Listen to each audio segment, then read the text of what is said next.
서랍 속 명함을 한 장씩 꺼내 쓰레기통에 버리는데 손이 떨렸다. 김영수 부장, 김영수 이사, 김영수 상무. 30년 동안 한 회사에서 받은 명함들이었다. 마지막 한 장, 김영수 전무라고 적힌 명함을 들여다보다가 그대로 구겨버렸다. 이제 그 이름은 아무 의미가 없었다. 회사를 나온 지 한 달. 처음 며칠은 좋았다. 늦잠도 자고 평일 낮에 영화관도 가고 동네 공원을 천천히 걸어보기도 했다. 하지만 일주일이 지나자 무료함이 몰려왔다. 2주일이 지나자 초조함이 찾아왔다. 그리고 한 달이 지난 지금 나는 집에서 완전히 떠도는 사람이 되어 있었다. 여보, 낮에 좀 나가 돌아다녀. 집에만 있으니까 숨이 막혀. 아내의 말에 나는 아무 대꾸도 하지 못했다. 거실 소파에 앉아 신문을 펼쳐 들었지만 한 줄도 읽히지 않았다. 아내는 청소기를 돌리며 내 발치를 슬쩍슬쩍 건드렸다. 비켜달라는 무언의 신호였다. 나는 소파에서 일어나 안방으로 들어갔다. 그곳에서도 아내가 빨래를 개기 위해 들어왔다. 결국 나는 현관문을 열고 밖으로 나섰다. 계단을 내려가며 생각했다. 평생 이 집을 위해 일했다. 매달 월급날이면 통장을 통째로 아내에게 건넸다. 아이들 학원비, 대학 등록금, 결혼 자금 모두 내가 번 돈으로 해결했다. 그런데 이제 와서 나는 이 집의 불청객이 되어 있었다. 점심시간이 지나 집에 돌아왔다. 식탁 위에는 아내가 먹고 남긴 그릇들이 그대로 있었다. 싱크대 옆 보온 밥통에서 밥을 퍼먹었다. 국은 식어 있었고 반찬은 아침에 먹던 것 그대로였다.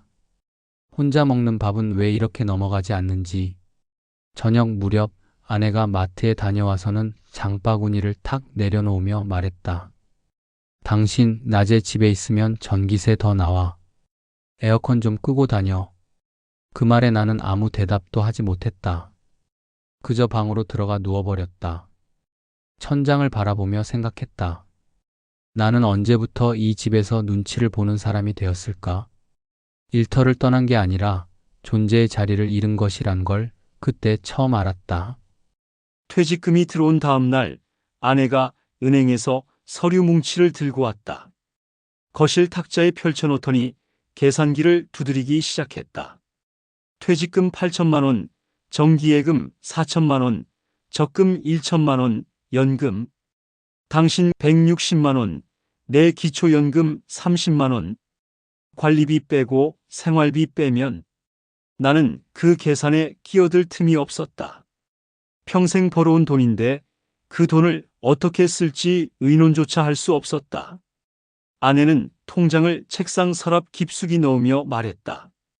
이건 내 노후 자금이야. 괜히 애들한테 쓰지 마. 특히 큰애. 또 사업자금 달라고 하면 절대 안 돼.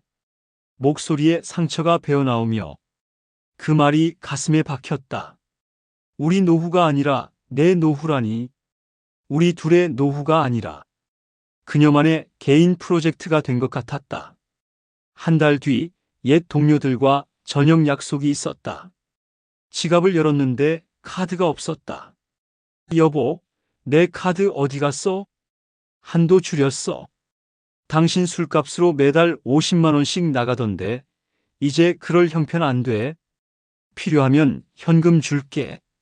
쓴웃음 섞인 나는 그날 동료들 앞에서 5만 원짜리 지폐를 꺼내 계산했다. 카드도 못 쓰는 사람이 된 기분이었다. 옆에서 후배가 물었다. 형님, 카드 고장 났어요? 나는 웃으며 둘러댔지만 속은 타들어갔다. 집에 돌아와 아내에게 말했다. 당신, 이건 좀 심한 거 아니야? 내 이름으로 된 계좌인데. 당신 이름이면 뭐해?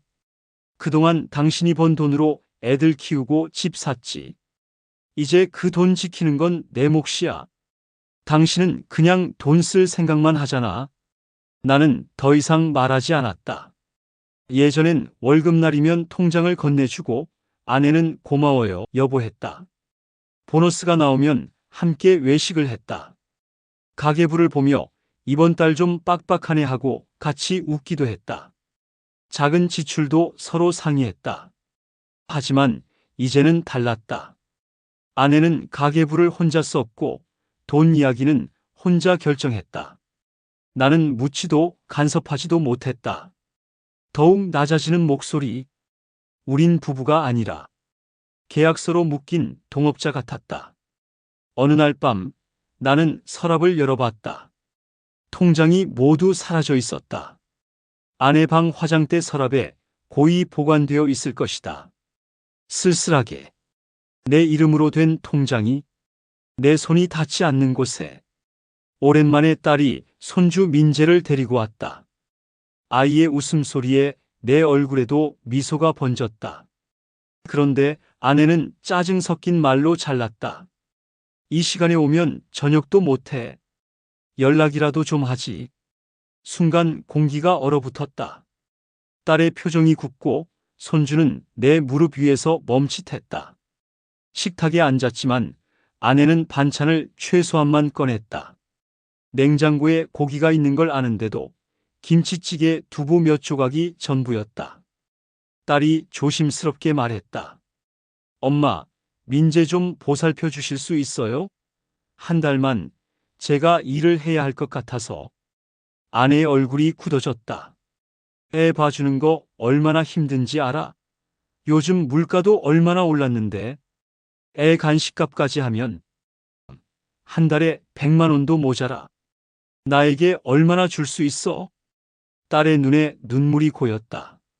손주는 외할머니의 차가운 목소리에 할아버지 품으로 파고들었다. 엄마가 돼서 뭘 그렇게까지 계산적이야. 내가 말렸지만 아내는 끝까지 밀어붙였다. 당신 아버지 용돈도 내가 다 대는데 내 돈이 어디서 나는 줄 알아? 우리도 살아야지. 그날 밤 딸은 일찍 떠났다. 현관문이 닫히는 소리가 유난히 무겁게 들렸다. 나는 참았던 말을 꺼냈다. 당신이 너무했어. 수진이가 얼마나 힘들면 도움을 청했겠어. 아내는 리모컨을 탁 내려놓으며 돌아봤다. 너무하긴 내가 너무해. 당신이 벌어온 돈이 얼마나 되는데 지금까지 누가 살림 꾸려왔는데 내 돈 아껴서 모은 거 딸 애 키우는데 쓰라고. 그래도 손주잖아. 우리 딸이잖아. 아내의 목소리가 날카로워졌다. 딸, 시집 가면 남의 집 사람이야. 애 아빠가 있는데 왜 친정을 들락거려? 당신이 그렇게 키워서 버릇이 없어진 거야. 맨날 딸 편만 들고. 이기적인 아내한테 나는 정말 화가 났다. 당신 말대로 평생 살았어. 당신이 하자는 대로 다 했어. 그런데 이번만큼은. 아내는 내 말을 자르며 소리쳤다. 당신은 왜 항상 내 편이 아니야? 내가 뭘 잘못했는데? 이 집 돈 관리 누가 해? 나 아니었으면 지금 당신도 이 정도로 먹고 살 수 있는 줄 알아? 나는 입을 다물었다. 그녀 앞에서 나는 늘 싸우기 싫어 입을 다물어 온 사람이었다. 당신은 왜 항상 내 편이 아니야? 아내는 항상 이렇게 따지며 자기의 의견을 몰아붙였다. 이제서야 깨달았다. 그녀의 사랑은 누군가를 지키는 게 아니라 자기 세계를 지키는 방식이었다. 돈을 쥐고 통제하는 것이 곧 사랑이라 믿었던 사람. 그리고 그 세계에 나도 자식들도 손주도 초대받지 못했다. 우리는 모두 그녀의 집에 사는 손님일 뿐이었다. 언제든 쫓겨날 수 있는. 우리 가까운 데라도 여행 한번 갈까? 용기 내어 꺼낸 말이었다. 아내는 말없이 TV를 켰다. 그런 돈 있으면 보험료 나네. 그 말이 내 안에 불빛을 꺼버렸다. 사흘 전 일이었다. 아내가 백화점 쇼핑백을 들고 들어왔다. 고급 화장품 세트와 건강기능식품이었다. 이거 얼마야? 30만 원. 피부 관리 안 하면 늙어 보인다고. 그날 저녁 나는 조심스럽게 말했다. 나도 건강검진 한번 받아야 할 것 같은데. 요즘 허리도 아프고. 아내는 설거지하던 손을 멈추지도 않았다. 건강검진? 국가에서 하는 거 있잖아. 그거로 충분해. 병원비가 얼마나 나오는데? 나는 입을 다물었다. 몇 년 전 아내가 종합건강검진 받을 때는 100만 원짜리 프리미엄 패키지였다. 지난달에는 아내가 친구들과 제주도에 다녀왔다. 3박 4일에 70만 원이 넘게 들었다고 했다. 돌아와서는 기념품이랍시고 오메기떡 한 봉지를 내밀었다. 당신 것도 샀어. 그게 전부였다. 어제는 내 코트가 헤어진 걸 보고 말했다. 이거 좀 낡았네. 새로 하나 사야겠어. 아내가 쳐다보지도 않고 대답했다. 마트 가면 5만 원짜리도 있어. 어차피 당신은 나가는 데도 없잖아. 그러면서 자신은 백화점에서 40만 원짜리 패딩을 샀다. 내 돈으로 샀어라는 말과 함께 아내는 일주일에 2~3번 친구들과 만나러 나간다.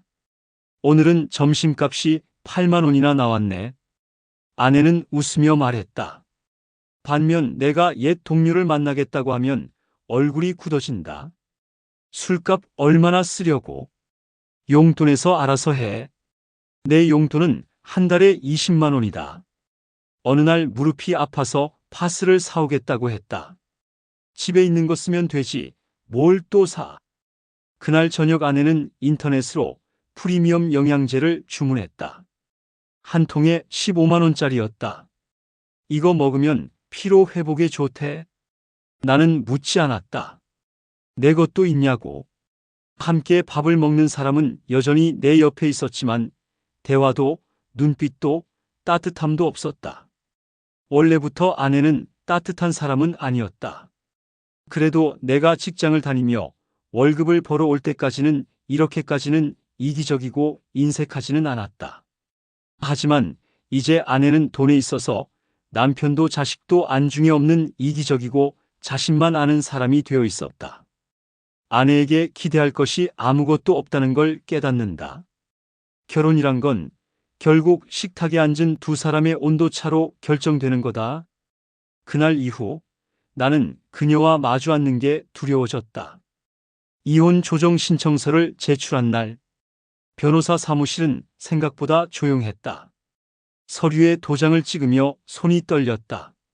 40년을 함께 산 사람과 헤어지는 일이 A사 용지 몇 장으로 정리된다는 게 허무했다. 재산 분할은 기여도를 따지지만 혼인 기간이 길면 보통 반반입니다. 변호사의 설명을 들으며 고개를 끄덕였다. 아내도 같은 생각이었다. 싸우고 싶지 않았다. 그저 정리하고 싶었다. 6개월 후 조정이 성립되었다. 집은 7억 4천에 팔렸다. 대출 1억 2천을 갚고 남은 6억 2천, 각자 3억 1천씩, 예금 1억 4천도 반으로 나눠 7천씩 가졌다. 내가 받던 국민연금은 160만 원이 반으로 나뉘었다. 내 손에 남은 건 월 80만 원. 통장엔 3억 8천만 원이 있었다. 딸 수진이는 나를 응원해 주었다. 아빠, 이제는 엄마의 이기심에서 벗어나 마음 편안하게 지내세요. 제가 자주 찾아올게요. 수진에게는 미안한 마음이 들었지만 한편으론 오히려 마음이 편했다. 수진이랑 전세를 구하러 같이 부동산을 돌아다녔다. 3억이면 괜찮은 소형 아파트 전세를 구할 수 있다고 했다. 결국 찾은 곳은 24평형 구축 아파트. 전세 3억. 조용한 동네였고 마트와 병원이 가까웠다. 계약금을 치르고 이사를 했다. 짐은 많지 않았다. 옷가지 몇 벌, 책 몇 권, 낡은 라디오, 가전제품은 작은 소형으로 필요한 걸 구입했다. 수진이가 도와주었다. 넓은 거실이 낯설었지만 창문으로 들어오는 햇살은 여전히 따뜻했다. 통장엔 8천만 원이 남았다. 5천만 원은 정기예금을 하고 3천만 원은 예금 통장에 넣어두었다. 딸과 손주 민재한테도 맛있는 걸 사줄 수 있을 정도의 여유는 되어 마음이 편안했다. 홀로서기 첫 달. 처음에는 혼자 지내는 게 낯설고 서툴렀지만 새로운 출발의 설레임도 있었다. 오히려 아내와 같이 지내던 숨막히는 시간들보다는 자유롭고 마음이 평화로웠다. 혼자 지내는 시간에 어느 정도 적응이 되고 나니 활동이 필요했다. 기타도 배우고 싶었고 취미 생활도 하고 싶었다. 주민센터에 알아보니 구청이나 주민센터에서 운영하는 프로그램이 여러 가지가 있었다. 사람도 만나고 몸도 움직이고 경제적 여유도 조금 더 갖고 싶었다. 주민센터에서는 탁구를 배우기 시작했고 얼마 되지 않아 동네 학원에 기타 배우는 것도 등록했다. 그리고 동네 마트에서 야간 정리 알바를 모집한다는 전단지를 봤다. 주 5일 밤 10시부터 새벽 2시까지. 나이가 좀 있으신데 괜찮으시겠어요? 점장이 조심스럽게 물었다. 나는 웃으며 대답했다. 해보고 안 되면 그만두겠습니다. 첫 출근 날 허리가 끊어질 것 같았다. 무거운 박스를 나르고 선반을 정리하고 바닥을 닦았다. 새벽 2시에 퇴근할 땐 온몸이 욱신거렸다. 하지만 이상하게도 기분은 나쁘지 않았다. 한 달 후 첫 월급이 들어왔다. 78만 원. 연금 80만 원에 알바 수입 78만 원. 한 달 수입이 158만 원이 됐다. 생활비 80만 원을 빼니 78만 원이 남았다. 통장에 찍힌 그 숫자가 내게 말했다. 너는 아직 쓸모 있는 사람이야. 운동하지 않는 날에는 도서관에 가거나 공원을 산책했다. 저녁엔 집에서 간단히 밥을 지어 먹고 밤 9시쯤 마트로 출근했다. 같은 시간대에 일하는 사람들과 인사를 나누고 새벽에 함께 퇴근하며 가벼운 농담을 주고받았다. 규칙적인 생활이 몸의 리듬을 만들었다. 탁구를 치면서 알게 된 사람들과의 교류도 즐거웠다.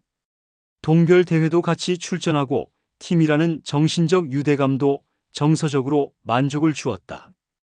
기타도 탁구 못지않게 생활의 활력이 되었다. 간단한 곡은 악보를 보면서 연주할 정도로 실력이 조금씩 늘었다. 그리고 매월 70만 원씩 적금을 들었다. 혹시 모를 병원비라고 이름 붙였다. 5천만 원은 손 떼지 않았다. 그 돈은 정말 급할 때를 위한 것이었다. 나머지 3천만 원도 거의 남아 있었다. 딸 수진이에게 필요하면 언제든지 도움을 청하라고 했는데 아직까지 아빠의 도움은 없어도 된다고 하면서 오히려 나의 건강을 걱정해 주었다. 딸은 가끔 사위와 손주랑 같이 집에 들러 같이 식사도 하고 즐거운 시간을 보냈다. 내가 기타를 쳐주면 손주 민재는 아주 흥미를 가지고 즐거워했다. 지금 손주랑 같이 지내는 시간이 아내랑 같이 살 때 손주를 보는 것보다 마음 편안했다. 동네 마트에서도 이제 일이 몸에 익어 적당히 할 만했다. 사장님이 형님 일 잘한다고 칭찬하던데요. 계속 해주시면 좋겠어요. 마트 점장의 그 말이 싫지 않았다. 같은 시간대에 일하는 69세 형님과 친구가 됐다. 퇴근 후 편의점에서 따뜻한 커피를 마시며 이야기를 나눴다. 형님도 혼자세요? 응. 나는 사별이야. 자네는? 이혼했습니다. 그래도 일하니까 좋지? 네. 생각보다 좋습니다. 지금 70세가 됐다. 이혼한 지 3년이 지났다. 전세 아파트는 여전히 조용하고 창가의 햇살은 매일 아침 나를 깨운다. 가끔 예전 집 앞을 지나칠 때가 있다. 낯설지만 그립지는 않다. 그곳은 이제 다른 사람의 집이고 나에겐 이곳이 있다. 마트 일은 여전히 조금은 고되지만 새벽 퇴근길에 편의점에서 마시는 따뜻한 커피 한 잔이 좋다. 혼자 마시는 커피지만 외롭지 않다. 67세에 집을 나와 70세에 비로소 깨달았다. 연금이 반으로 줄고 밤마다 박스를 나르지만 이건 내가 선택한 삶이다. 그리고 그건 생각보다 괜찮은 삶이었다. 혼자라는 건 외로움이 아니라 내 이름으로 사는 것이었다.